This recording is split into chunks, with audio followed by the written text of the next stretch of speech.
What's up, guys? Mike Parker from the Center for OCD and Anxiety in Pittsburgh, PA, back with you for another quick tip on how to work with OCD and anxiety.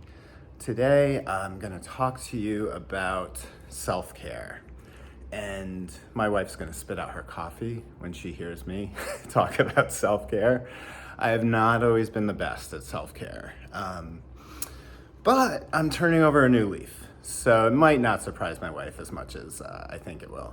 But, do you really want advice about self-care from someone who just naturally sits on a lotus leaf and in a calm state? Or do you want self-care advice from someone who has struggled with it, tried as hard as he could to figure this out and figure out how to incorporate it into his life?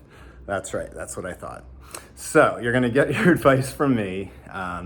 I am doing my best with this stuff, and I've got some advice for everybody out there. So number one, why is self-care important? Self-care is important because this modern world is out of control. The overstimulation that we experience in our lives is completely out of control. Think about everything we have going on. We've got screens everywhere we look. We got these phones, we got apps, we got social media, we've got YouTube, we got Facebook, we got Instagram. We are, constantly checking our phones for everything. We've got any movie or TV show at the tips of our fingers, available on our television sets.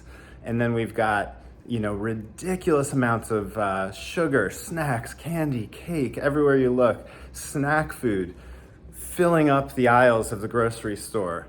I could go on and on and on about how our environment that we live in is so overstimulating that, our nervous systems are like on fire all the time.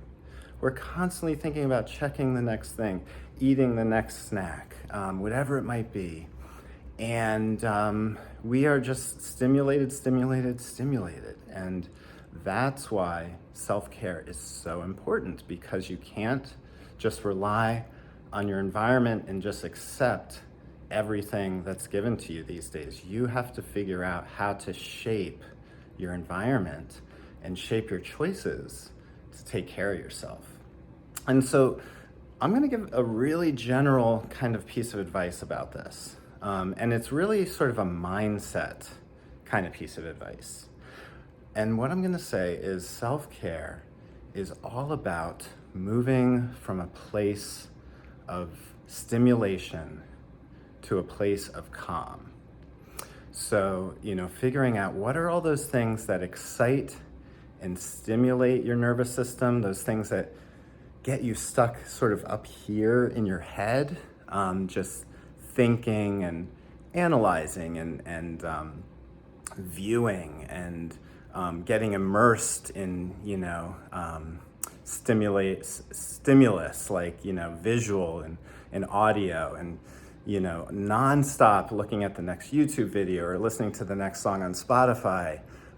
Those are those stimulating things. And they can be great in moderation. They can be part of a plan for self-care, right? Listening to some relaxing music. But, in general, the way we actually tend to consume these things is over the top. It's just all the time. And so noticing what you're doing during the day that is just with the goal of stimulation, cognitive stimulation, sensory stimulation, and just distraction, you could say. Noticing yourself doing that, constantly anticipating the next thing you want to do to keep yourself occupied. That's the stimulating stuff. And that's, in my opinion, not self-care. Self-care is figuring out what are the things that are calming, not stimulating. And so, a good metaphor might be tea instead of coffee, right? Coffee is that rich, deep, strong flavor that gives you that buzz of caffeine. Tea is that kind of light flavor, not as strong, not as robust, maybe not as exciting, but warm, relaxing, not overstimulating, calming, right? So what are those activities that are tea over coffee for you? And this involves actually starting to pay attention to your body. Self-care is also about really getting yourself attuned to your body and whether it feels overstimulated or whether it feels calm. And so finding those activities in your life, whatever they might be, that calm you down.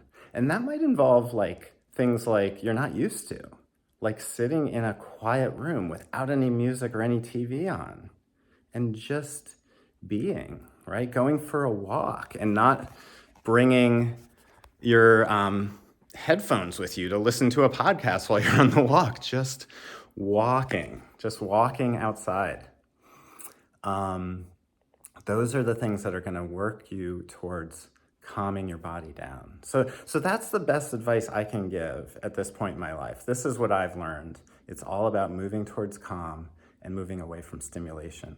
And if you can do that, sometimes it's a little boring at first, and that's not the reason to stop. Keep doing it, let yourself feel a little bored. Get off that high you're constantly on. Get off it, get off that train and start to think about being a little more bored, a little more relaxed and calm and quiet. All right, guys, well, I hope this was helpful. I don't know, it was kind of rambling, but I really hope it helps someone out there. It's the thing that's working for me, and really, focusing on self-care for me is life-changing. It's so important. We can get so caught up in things, and you have to take back control of your life. So I hope you guys are doing great out there. Hope this was helpful, and until the next time, have